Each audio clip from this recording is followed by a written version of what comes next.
Today on Beyblade, we are introduced to Chibi character number 2, 8 Unabara. Hey guys, what's up? Surmo11 here with my review of Beyblade Shogun Steel Episode 2. So Zero finally starts training with Benkei and it looks like torture. Running with tires attached to his body, holding buckets for long periods of time, doing push-ups with Maru on his back, and more. I actually did laugh when the characters were discussing how the buckets will begin to feel like elephants. I was kind of expecting the next scene to be just like a little bit of a time skip in the day, and then like Zero just like fall out or something. But that was funny. It was nice that they actually had a funny moment in the episode. So Shinobu was thinking about how Zero would have won if he hadn't dodged his attack, and I think that's all we saw of Shinobu. He saw Zero and Maru training, but that was it. So, yeah. I like how each character from the old series has somewhat of an apprentice or some character that's a little bit similar to them.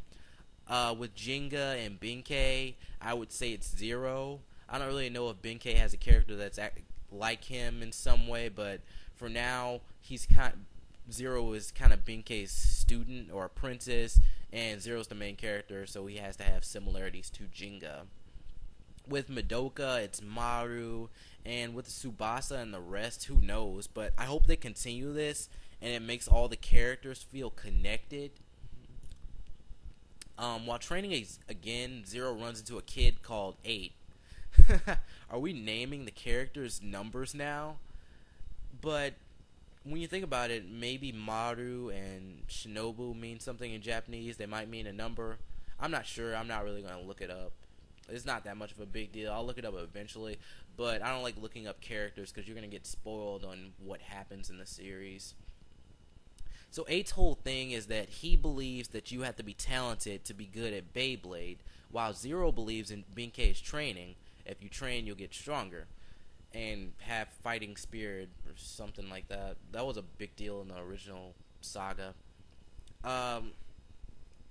8, he's like, I think he was saying that you have talent. You're supposed to have talent. You don't gain talent. Something like that. Like, it's something you're born with. I would say that was what he was trying to get to, which is pretty wrong, because, I mean, you can learn different skills, but I'm not sure if he was, I think he was talking just specifically about Beyblading. And then 8 kind of challenges Zero, and the next day, Zero skips his training to go to the Bay Park. The joke is that 8 draws on his opponent's face after he beats them. I don't see it as a big deal, but apparently it's a big deal to Japan, as I've seen this be done in multiple animes. Heck, it was even a running gag in Pokemon. If you remember Jigglypuff would sing, and then whenever the people fell asleep, Jigglypuff would draw on their faces. I'm not going to go through the entire battle play by play, but Madoka shows up and Benkei shows up I guess you could say a few seconds later. It's not even that long after. The Cyclone Stadium resembles a base spinning in a stadium, just as I expected. I had this theory when I first saw the anime when it came out in Japan. I was wondering like why the stadium looks so weird, but yeah, that's what I think it is. 8 displays control of the stadium. As you move around it, it moves with you, and Zero's stronger from his training, so he can kind of keep up with 8. But 8 is annoyed by this, that like Zero doesn't just give up, and he moves to the middle of the stadium and stays there. And as Zero continues to hit him, 8 just hits him back, and then he just stays in that position. I was really expecting more from 8 when Zero kept hitting him. I was thinking that Zero would hit him hard. I was thinking that Zero would hit him super hard, and then 8 would get serious and use a special move. Personally, that's how I would have done the episode. I mean, the main character already lost in the first episode, but who says he can't lose again? Or maybe I just like seeing special moves. So Zero learns during the battle and uses some of 8's moves to defeat him. And I'm pretty sure that this has been done before. This has been done before in this series, but it was done really well. So 8 gets his face drawn on by Maru and mentions his big brother. They wouldn't put this in the episode just for the fun of it, which means another character is coming to battle Zero, and we can probably assume that this big brother might be a main character too. If you can't tell that sounded country. If you can't tell that, if you can't tell by the designs, any character with a different design or special design is probably a main character or someone who's going to come up later.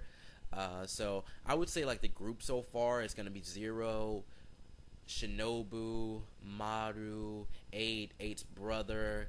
That's already 5 people, and I think in the original series it was 5 people, but there's more main characters in the opening, so I don't know. I'm guessing like after all the main cast comes together, and Zero defeats Shinobu, they will leave the town. There's really not that much you can do in the town. I'm guessing they might have a tournament, but that's about it.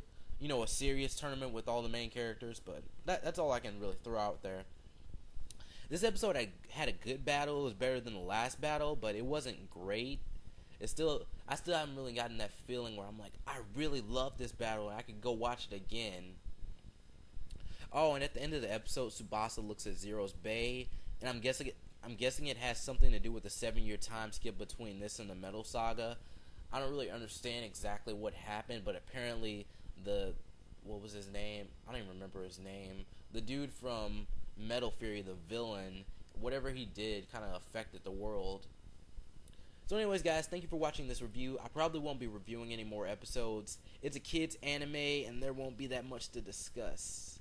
But you can definitely expect a season review, and if you don't see it, talk to me, because I have to do a season review. Beyblade videos aren't really that popular anyway. Well, maybe on my channel, but these reviews are going up the day of the episode, so perhaps they'll be popular. If you would like to get more updates on the channel or just me, check out my Facebook and follow me on Twitter. I'm Surma11, and 3, 2, 1, let it rip! Later, guys.